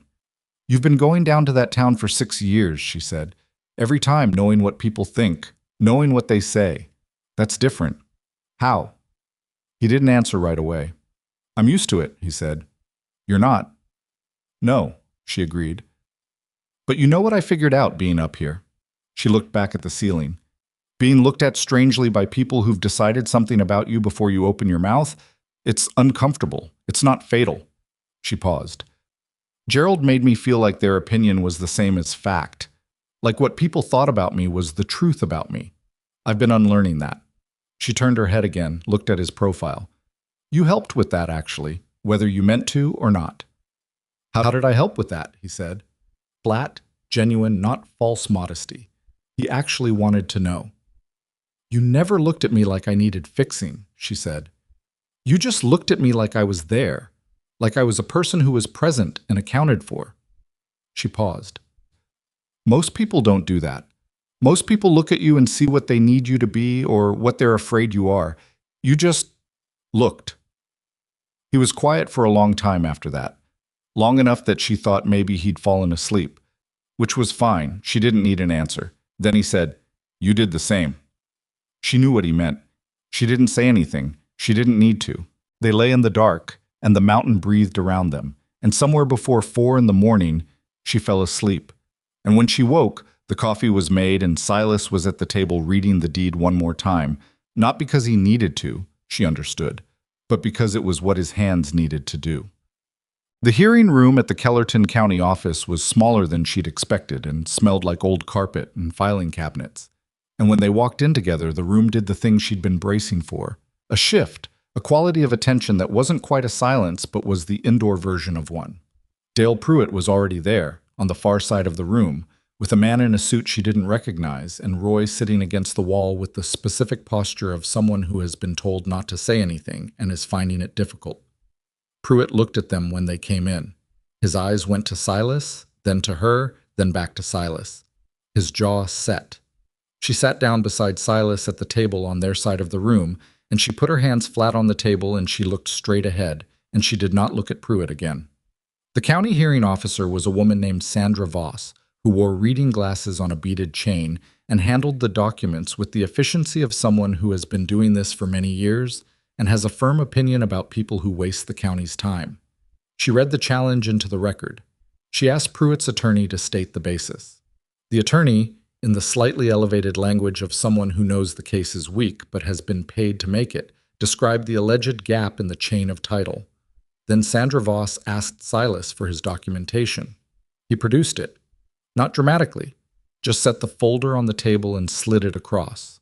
She read it. She read the intermediate deed from 1994. She compared it to the index. She looked at the attorney over her glasses. The 1994 conveyance is recorded in Volume 47, page 312 of the county deed records, she said. It was recorded correctly. The index notation was entered under a variant spelling of the estate name, which accounts for the apparent gap. There is no gap. Pruitt's attorney started to say something.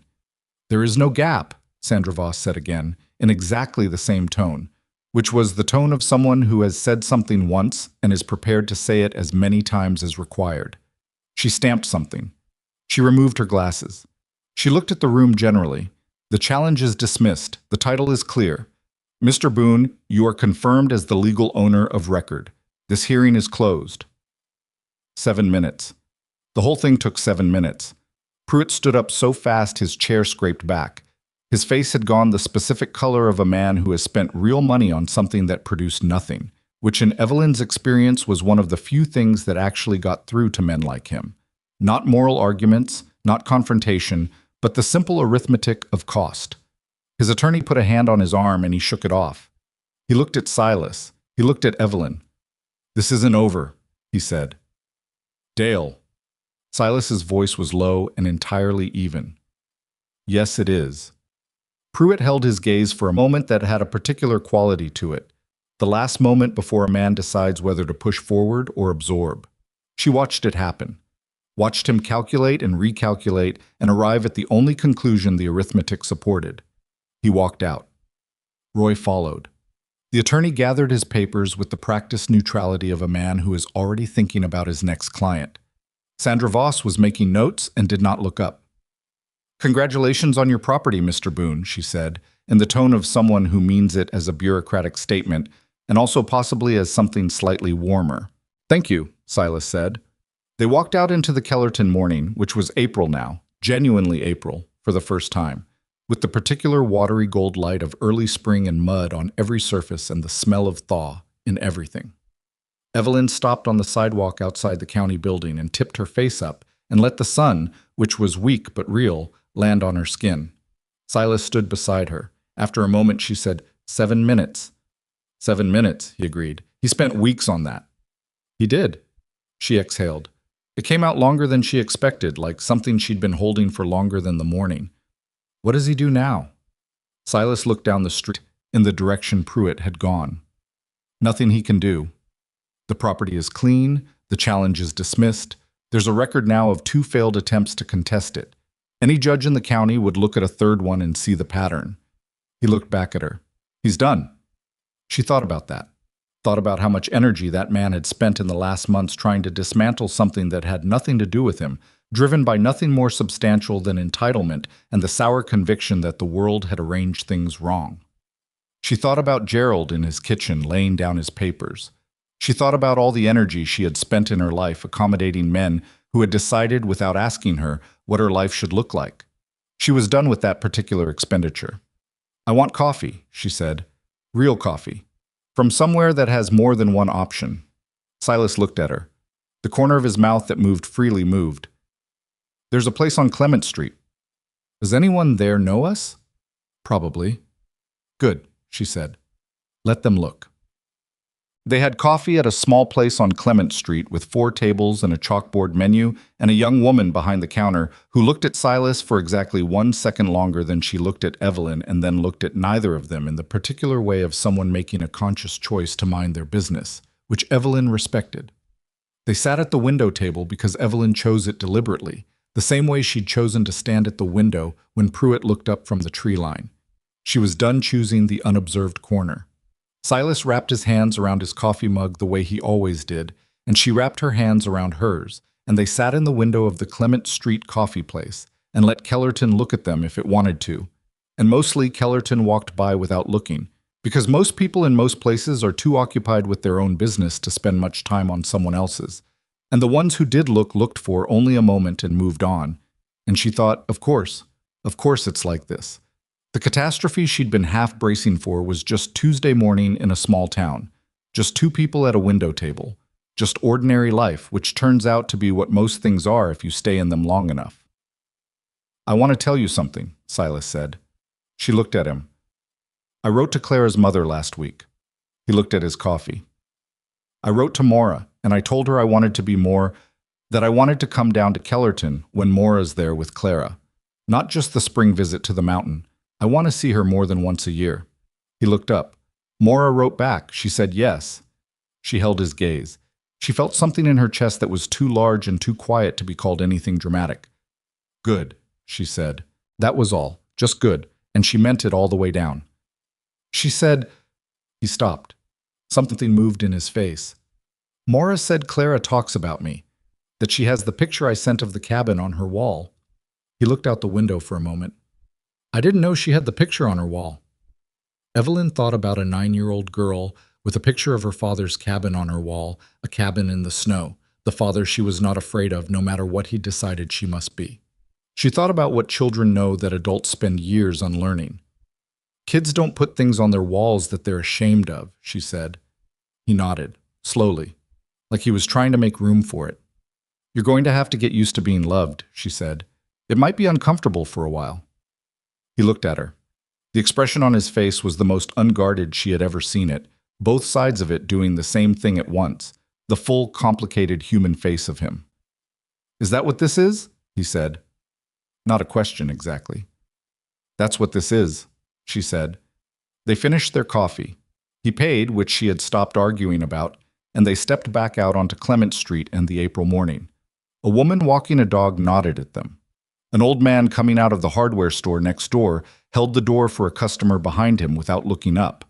A car drove past with a child's hand out the window testing the air. Ordinary. Completely ordinary. The world going about its business around 2 people who had climbed a mountain in November and come back down in April, not quite the same as they'd gone up. They drove back toward the ridge in Dottie's borrowed truck, and she watched the valley go by.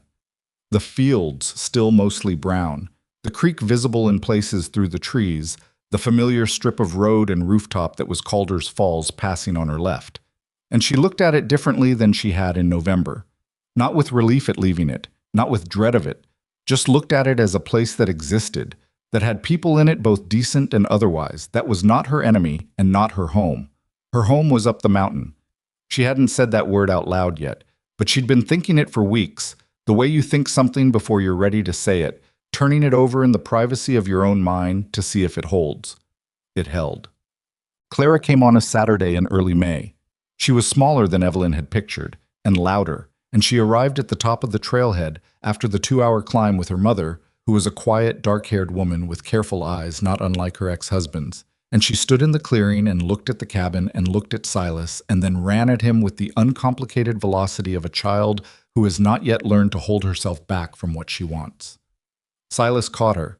He went down on one knee in the clearing mud, and he caught her, and she put both arms around his neck and said something into his shoulder that Evelyn couldn't hear, and he put one large hand on the back of her yellow hat. Yellow, of course. The child had worn yellow. And he held her there for a moment, and Evelyn turned away and found something very important to look at on the south wall of the cabin. Maura stopped beside her. They had been introduced at the trailhead with a brief, careful courtesy that had the potential to be awkward, and wasn't, quite. She practiced what she was going to say, Maura said quietly. In the car, She had a whole speech prepared. What happened to it?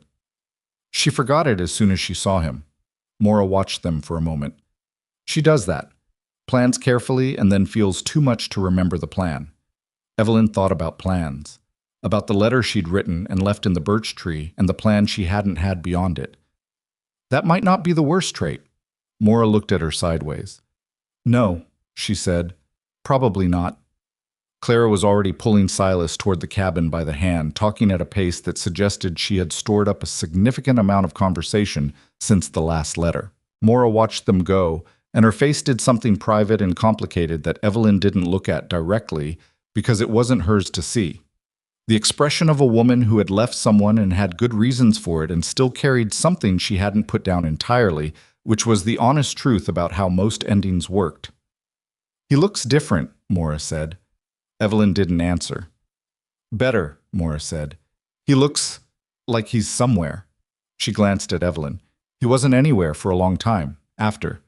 He was just present in a body, going through motions. She paused.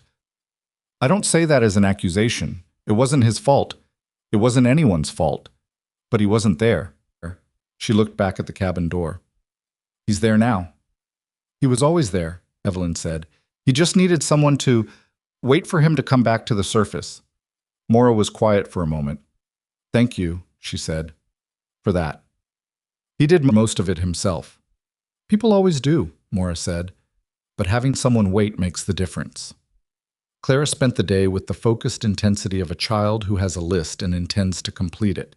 She saw the trap lines, or the near ones, the ones Silas had checked that morning and could show without actually setting, which he explained to her with a patience that Evelyn watched from a distance and felt something very large and quiet about. She did not see a bear, which was a source of genuine grievance, and Silas told her that bears were not scheduled, which made her laugh in the surprised way children laugh when adults say something funnier than expected. She found the blue hen. She was exploring the cabin shelf with the thoroughness of a 9-year-old who has been told she can look at anything, and she picked up the blue hen and turned it over and saw the crack repaired with yellowed epoxy, and she looked at Evelyn. What's this? A spoon rest, Evelyn said. I've had it a long time. Clara turned it over again. It's cracked. I fixed it once. It held. Clara considered this with the seriousness that children bring to objects that adults have kept for illogical reasons. Why do you still have it if it's cracked? Evelyn thought about a kitchen in Maryland, and a table, and papers, and a Tuesday morning that had felt like the end of everything. Because it was mine, she said, and I didn't leave things that were mine behind. Clara put the hen back carefully, in exactly the spot she'd found it. She looked at Evelyn with an assessing quality that was so specifically her father's that it made Evelyn briefly unable to speak. Are you going to stay? She asked. Here, on the mountain. Yes, Evelyn said. The word came out without hesitation, and that was how she knew it was fully true, not still becoming true, but arrived. Good, Clara said, with the finality of a child who has made a decision. Papa's better when you're here. He talks more. She went back to the shelf to examine the next object. Evelyn stood in the middle of the cabin and breathed. Silas was in the doorway. She didn't know how long he'd been there. He looked at her, and she looked at him, and neither of them said anything, because some things don't need to be said in order to be understood, which was one of the things she'd learned about this man over the course of a winter. That his silence was not absence, it was a different kind of presence, and she had learned to read it the way you learn to read weather, by paying attention. Mora and Clara left in the late afternoon to make the drive back to Kellerton before dark. Clara hugged Silas again at the trailhead, less desperately than the first time, more like a child who has confirmed something she needed to confirm and is now settled about it. She hugged Evelyn too, briefly, with the matter-of-fact physicality of children who have decided someone is safe. They watched them go down the trail until the trees took them. Then they walked back to the cabin in the early evening light, which was the real May light now, warm and long, the kind of light that makes everything look like it has had time to become itself. The mountain was greening at the lower elevations, and there were wildflowers she didn't know the names of, coming up along the east path. And the creek was still running high and loud from the snowmelt, and the air had lost the quality of opposition that winter air had, and was just air now, just the simple good fact of breathing. They sat outside after dinner for the first time that year. Two chairs pulled to the south side of the cabin where the last of the light lingered. He had coffee. She had tea, which she had started making in the evening when the coffee kept her awake, and which he had stocked in the last supply run without being asked, which she had noticed and not commented on because by now the things they noticed and didn't comment on had become their own language. "She's something," Evelyn said. "She is."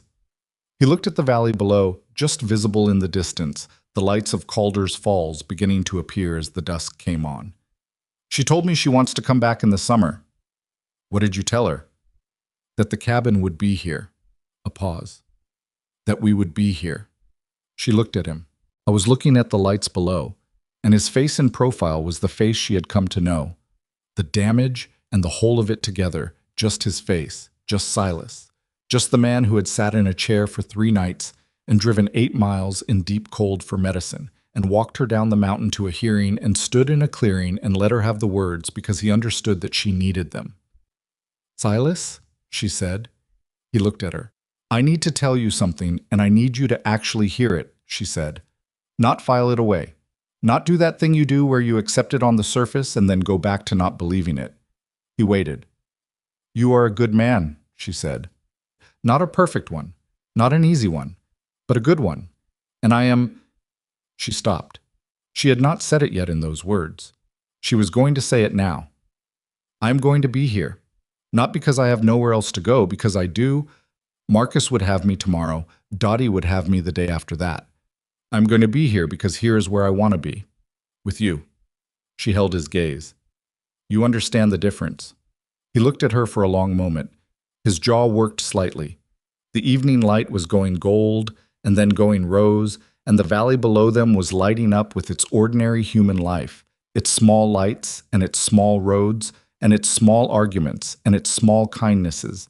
And up here above all of it, he reached across the space between their chairs and he took her hand. Not dramatically, just took her hand and held it, and she felt the warmth of his palm and the particular roughness of a hand that had been working outdoors in a mountain winter for 6 years, and she held back. "I understand the difference," he said. They sat in the last of the light, while the day finished itself, 2 people on the side of a mountain, holding on to something they had both been told. In different ways, and by different people, they didn't deserve. The valley went dark below them, and the stars came out above them, and the mountain settled into its enormous quiet night, and they stayed out longer than was practical because neither of them was ready to go in yet, because sometimes you are in a moment and you know it while you're in it, which is a rarer thing than people think. And when it happens, you hold still and you stay in it as long as you can. She thought about what she knew now that she hadn't known a year ago. She knew that losing everything is not the same as having nothing. She knew that the stories people tell about you, the abandoned wife, the scarred recluse, the cautionary tale, only have power if you keep showing up to be the person in them. She knew that real courage is usually quiet. It doesn't look like standing in front of rifles, though sometimes it does. More often it looks like getting up in the dark and putting your boots on and going up the mountain anyway, because it's the only direction that makes sense. She knew that scars are not the worst thing. The worst thing is being unseen. And she had stopped being unseen somewhere on this mountain, somewhere between the first fire she lit in a cold wood stove and the morning she put her hand against his face and told him the truth, and she had stopped letting other people's fear of her be her problem to solve. The night was fully on them now. The stars were the mountain stars, nothing like the stars from her old life, more of them and sharper, the sky enormous and close. "Cold," he said. "A little," she agreed. Neither of them moved for another minute. Then she stood, and he stood, and they went inside together, and she put the kettle on because she always put the kettle on, and he added a log to the fire because he always added a log to the fire. And the cabin was warm and smelled like wood smoke in the early spring that came in on their clothes from outside. And the blue hen sat on its shelf above the counter, cracked and repaired and holding. Outside, the mountain went on being what it was, indifferent, enormous, beautiful in the way that things are beautiful when they are simply entirely themselves. It had tried to bury them, both of them, in different ways and at different times. It had not managed it. People who are finally, genuinely themselves are very hard to bury. That was the thing she would remember later when she tried to explain how it happened. Not the grand gestures, not the dramatic moments, though there had been those too. She would remember the ordinary evening, the chairs outside, his hand, the kettle, the fire, the life that was small and real and entirely theirs.